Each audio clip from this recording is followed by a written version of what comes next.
If you've been at an airport recently, you might be familiar with these scenes. Passengers wearing masks, airport workers cleaning meticulously, and hundreds of study abroad students coming back after their semester was cut short due to the rapid spread of COVID-19, or the coronavirus. Coronavirus has forced dozens of universities around the country to suspend their overseas programs, turning what should have been a once-in-a-lifetime opportunity into a messy scramble to get back home. Caitlin Johnson is a 20-year-old sophomore at St. John's University in New York City. So we booked our flights at the last minute, so I wasn't near my roommate, and I was in the very back row, and I was putting my bag above the cabin, and there's 4 different college students all wearing their college sweatshirts and talking in English, and so putting my bag up, and I was like, wait, are you getting sent home too? And they're like, yeah. Caitlin Johnson's 14-week study abroad program in Rome was suspended just 6 weeks in after the CDC issued a level 3 travel warning for Italy on February 28th. Like many students who study in Europe, she was country hopping on the weekend when she was told to return to the United States. So my roommate and I finally decided we're gonna try to make it out all night, and the New York campus, since it was still a work hour, contacted us at 2 a.m. Luckily my roommate had her ringer on, because they sent an email pretty much saying hey, it reached a level 3, we need to send you guys home, so if you're out of the country, you need to get back to Rome immediately. We were legit crying. Italy now has the second highest number of confirmed coronavirus cases worldwide, and the second highest number of deaths linked to the virus. It was also the second most visited country by study abroad students last school year. Spain is in third place. That's where Northwestern sophomore Megan Munse was expecting to go this spring break. Initially, the trip I was going on was to Shanghai to study global journalism, and then that plan pretty quickly became something that wasn't viable, so then we moved the destination to Barcelona. And so for the past 2 months or so, we were thinking we were going to Barcelona, and then we got the email in the morning saying that all spring break travel was canceled. It wasn't just Megan's class that was affected. Northwestern University suspended all its sponsored international spring break trips this year. As of now, the university is allowing students to continue studying abroad in some less impacted countries like the United Kingdom and Argentina. A spokesperson told News Now that they are closely monitoring the outbreak to determine if it will affect summer or fall study abroad plans. They added it was inevitable that some students would be upset about their spring break move, but others, like Megan, think it was the right call. I was reading all the news reports, especially about Asian people in European countries being targeted and becoming subjects of violence, and being Chinese American and also having a lot of Chinese international students in my class was something I was definitely worried about going into it.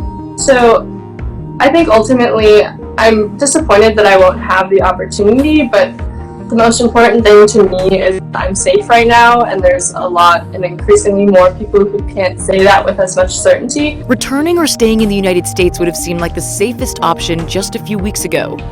But cases are rising in the United States by the day. California, where both Megan and Caitlin are from, has the second highest number of cases.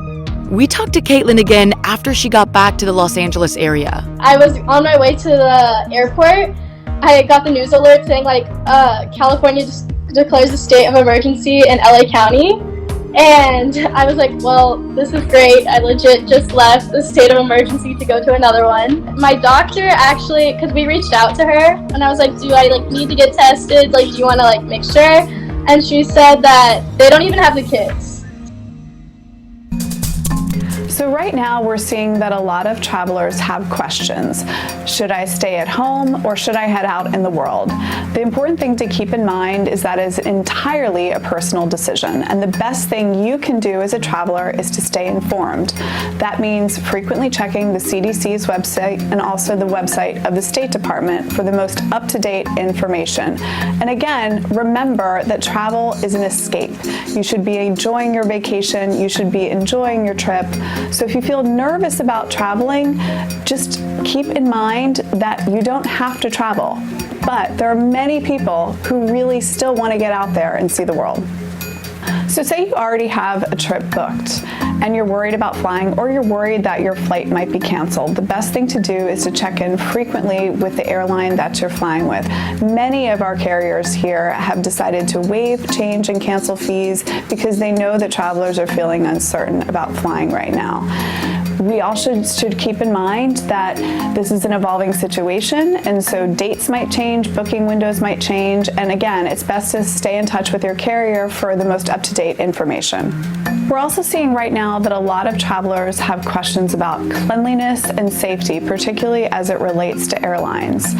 I want to stress that many major airlines are telling their customers they're taking extra precautions in terms of cleaning the planes, and also they're even telling them exactly how they are cleaning the air.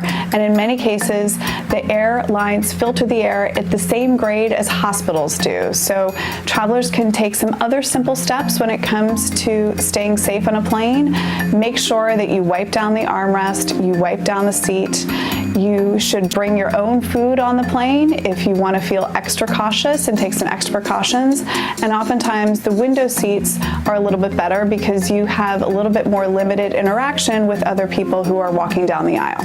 One of the major questions out there pertains to travel insurance. So travel insurance really only helps you in this situation if you have canceled for any reason. And what that means is you can cancel truly for any reason, even if you're just worried about flying, no matter where you are in the world. So keep in mind that this is typically the most expensive form of travel insurance, but it can reimburse you for up to 70% of the cost of the trip.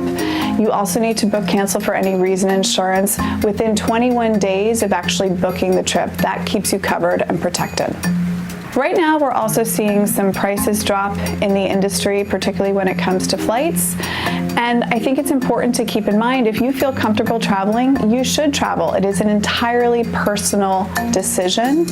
And again, many people are going to see this as an opportunity to take advantage of lower prices and get out there and be on the road. So if you're determined to travel and get out there, we suggest booking that cancel for any reason travel insurance, because that will keep your trip covered and protected. I think the important thing to remember when it comes to hotels is that they typically have flexible cancellation policies. In many cases, it's up to 24 hours in advance of your arrival. So again, check with your respective hotel, read the fine print, see what their cancellation policies are. When it comes to various other companies, whether it's through Airbnb or a villa rental, you really do need to read the fine print and understand what their respective policies are. It's going to vary based upon company. It's going to vary based upon location in the world. Obviously, if your Airbnb is located in Italy and you physically can't get there, that might be a different situation than if it was right here in the United States. Passengers on board the Grand Princess cruise ship with confirmed cases of coronavirus are heading to quarantine after the ship docked in Oakland, California yesterday. 2 passengers who were not allowed to disembark with the first batch of evacuees talked to NBC News about what it was like on the ship. We're feeling fine. For the most part, everybody's got a real good attitude. Can't help anything, but everybody's holding it together pretty well. Yeah, they're treating, the atmosphere, I mean, everybody's in their rooms. They are letting people that smoke out at 15-minute intervals, and they're being cautious, have to wear masks to and from transport. Obviously not wearing masks when you're smoking, but they give about 15 minutes, and that gives a little bit of a social setting, but we're practicing social distancing. The captain's been in communication with every 3 hours. Every 3 hours until I think 9 o'clock, from 9 in the morning until 9 at night, I think is what it is. So every 3 hours or sooner, if he has any information, he gets on the intercom and lets us know what's going on. They've also posted some things on the television for us. The conference that was with all of the questions a couple days ago, it was 70 minutes, I think. So they posted that. They're giving us packets with news information every day as well. So they're not keeping us in the dark. They have provided a mental health counseling line that anybody can call.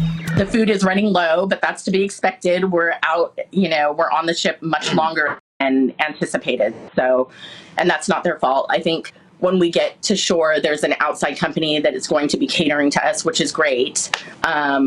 So my concern is just food running low for the diabetics and for people that require more protein and more nutrition.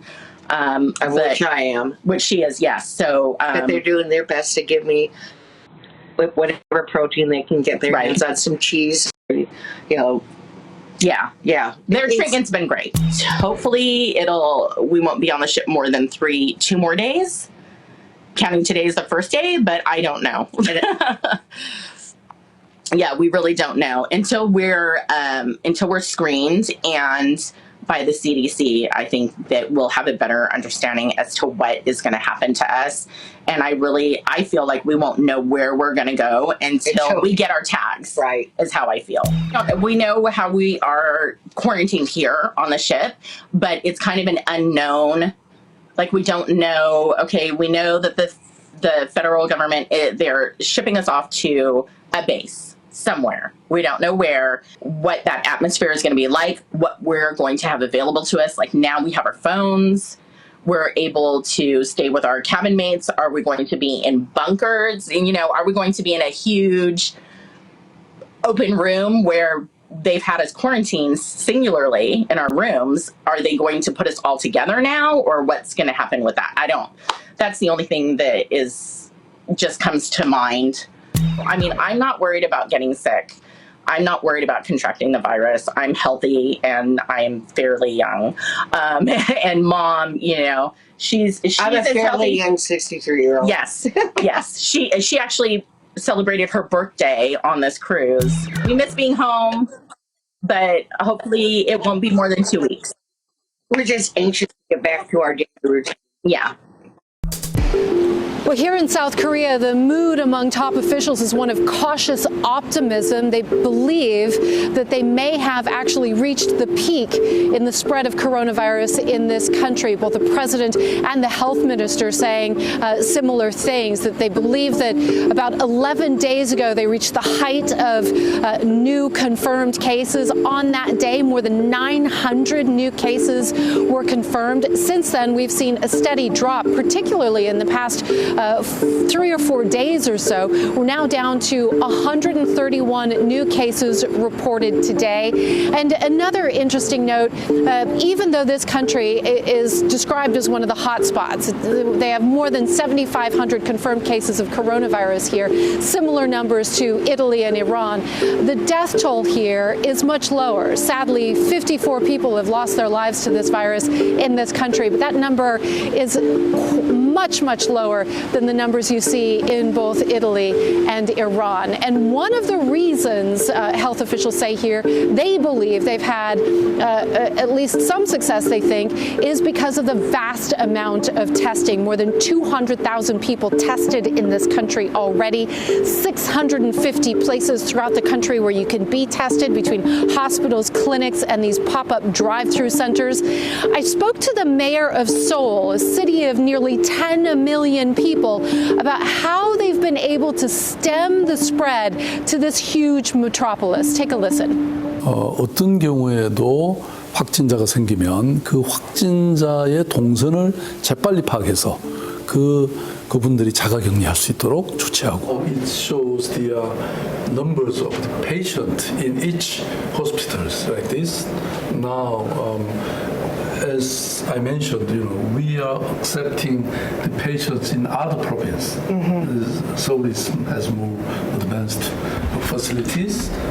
So just at the touch of the map, Here. you can see. Here it shows the hospital name and locations and phone numbers, and it has beds. 또 무엇보다도 빠른 테스트를 보장해서 누구나 의심 증상이 있으면 바로 테스트 받고 바로 확진자인지 여부를 결정하는 것. Mr. Mayor, what can the United States learn from Korea when it comes to coronavirus? 저는 이 감염병에 있어서 가장 중요한 원칙, 투명한 것, 그리고 신속한 것. Also, some positive news coming out of China today. Their total tally of cases, new cases for the day, is down around 19. It's extremely low considering at times during this crisis they've been reporting daily numbers of new cases in the thousands. And another signal that China is trying to show that they're maybe through the worst of this. Chinese President Xi Jinping was in Wuhan today. It's his first visit to Wuhan. That, of course, is the city at the center of this worldwide outbreak, trying to show the world that in China, at least, they've made it through the worst, perhaps, and are out the other side.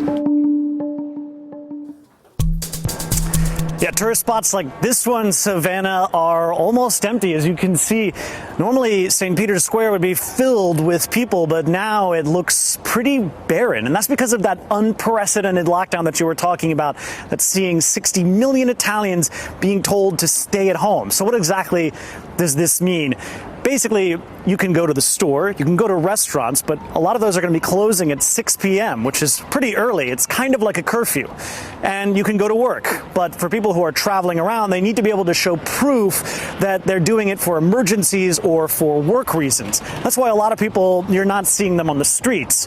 Now, a lot of conferences, schools, church services, they're all closed or being done electronically or through video. And that's another reason why you're not seeing people on the streets. But a lot of problems here are related to tourism. That's going to be a big hit for this economy, especially here in Rome and really kind of throughout the country. They rely on tourist dollars, and a lot of people are scared. I flew from the States last night. My flight was almost empty, and I was told shortly before we left that this is probably going to be the last flight that American Airlines is going to be flying to Italy for a while. That's a crisis for this tourist-based economy. But, the whole world is going to be watching. They're going to be wondering whether hardline approaches like this one, an unprecedented nationwide lockdown, will actually work, or whether it can easily be enforced. We were at some of the tourist spots today, and we've actually seen police officers wearing masks, walking around, telling people in this city of love to separate themselves from each other. It's almost like a school dance. And it seems like an impossible task. How can you tell people to stay 3 feet away from each other at all times? We even went for lunch at a restaurant where the waiter was wearing surgical gloves, and he told my crew and I to sit at separate tables. It seems like it's just unenforceable. And even if it was enforceable, it's totally unclear whether it's actually going to work to stop the spread of the virus. There's been crackdowns and quarantines in the north of the country for quite a while, but the number of deaths has still spiked. Now, Italy has the second highest number of deaths from the coronavirus after China. Now, again, this is a test case for the rest of the Western world. In China, they're in a government and a social system that is much more prepared to deal with really dramatic government intervention and controls on people's movements. But as we move into the democratized West, in the U.S., for example, it's unclear whether people are going to obey rules imposed on them by the government or whether they're going to object to them. Now, here in Italy, we're already starting to see some signs of resistance. In prisons across the country, visits by family members and other gatherings have been banned, and that's caused riots in more than 24 prisons nationwide, some of them violent. Now, whether or not this sustains itself or how long it can be sustained, that's an open question. And again, one that a lot of people in the West, outside of Italy, are going to be looking at very, very closely as the coronavirus spreads. NBC News legal analyst Danny Savalos posed an interesting question on Twitter yesterday. Could falsely stating that a person has coronavirus put you at any legal risk? It got us wondering, so we brought Danny here to discuss it. Hi, Danny. Thanks for joining us. Of course. All right, so let's just start with this question that you posed. Could falsely stating that a person has coronavirus pose a real legal risk, like defamation, libel, slander? Possibly. Defamation is any false statement that harms someone, usually in their business, or causes them money damages. Yeah. It's often proving that money damages that makes a defamation case just so difficult for most plaintiffs to bring. You can prove that somebody said something mean, that it was false, but how did they cause you money? Now, there's a very narrow category of what's called defamation per se. And traditionally, these are categories of defamation that are so awful that the law says, well, there's an exception for these. You don't have to prove that you lost any money. As long as somebody made that false statement about you and you can prove it, then you can sue them. And that traditional category includes saying someone committed a crime or is a criminal when they're not. The other one is imputing falsely that someone has what's called a loathsome disease. Now, what that means has changed dramatically over time according to the way society has changed. But generally, it's not any disease. It's a disease that's associated with, and again, I'm quoting, socially repugnant conduct, right? So typically they would be diseases that were infectious and that gave the person who had the disease, at least in society, kind of an ostracized position. And of course, in modern times, we don't look at a lot of diseases that way. So a case like coronavirus, where you know that people are very concerned about getting it, they may not be passing judgment on the social activities of someone with coronavirus, but they may want them out of the job and not working. Well, then maybe it could fit into that traditional category of loathsome disease. But because these are ever-evolving societal standards, it's up to each court to figure out what exactly is a loathsome disease. Even hearing you say that, I know that there was this lawyer in Westchester, which was sort of the beginning of the outbreak there. Right. His whole family ended up testing positive for corona. Also, his wife posted on Facebook that they literally shuttered their windows. They disconnected their internet so they wouldn't have to see what people are saying.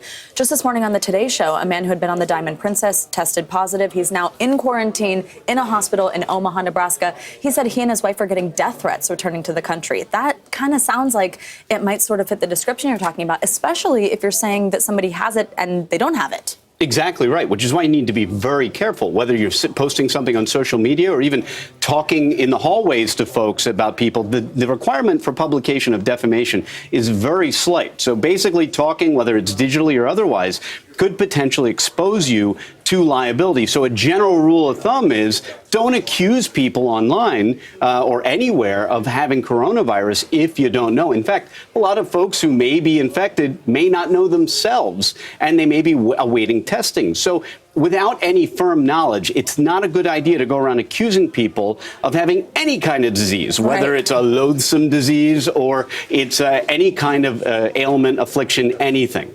Yeah, absolutely. Thank you so much, Jenny. Thank you for helping us break that down.